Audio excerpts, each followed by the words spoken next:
Sisimulan daw natin ang pag-distribute ng relief goods.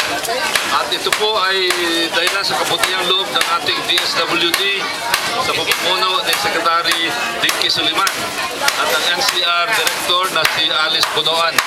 Sila po ay tinawagan ko kanina umaga pagpunta ko dito at mabuti na lang at mabilis ang kanilang reaksyon. At alam niyo naman, ito ay programa ng ating Presidente Pinoy Aquino. At nandito po ang mga kagawad ng barangay.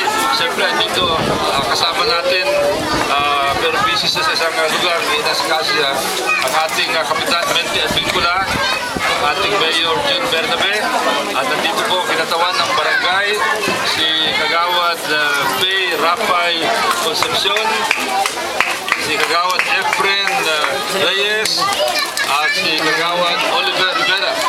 At sisimulan na po natin at nandito naman si Normie Antonio na siya po mamamahala sa distribution.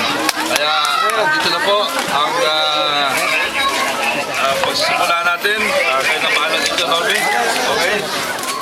Naka-ready na tayo. Dito yung mga pangalan. Ikaw na pangalan.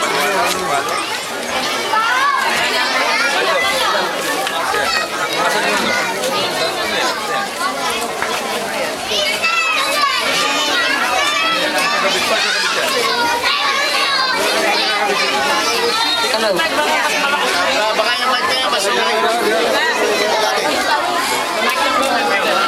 baka.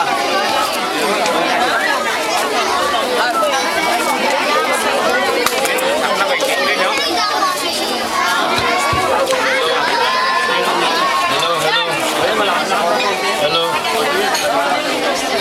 Simulan na po natin at nandito po si Normie Antonio, ang inyong Pangulo dito. Hello, magandang hapon po sa inyo. Yung pong pag-distribute natin, magbigay nyo po ng ticket, bibigay nyo po dito sa mga naka-violet na to. At pupunitin po agad yung ticket pagkakuha ninyo ng relief. Yung next, ano po natin, ang panibagong number na lang po. Sige pala, pasalamatan din natin yung Channel 5. Kasi pagkatapos ito, yung Channel 5 ay mag-distribute din ng kanilang relief goods na makabilis ng election. So, pasalamatan natin dito yung gobyerno ng ating Presidente Pinoy Aquino. Palakpakan natin. At ang kanyang tagapamahala ay si Secretary Dinky Soliman.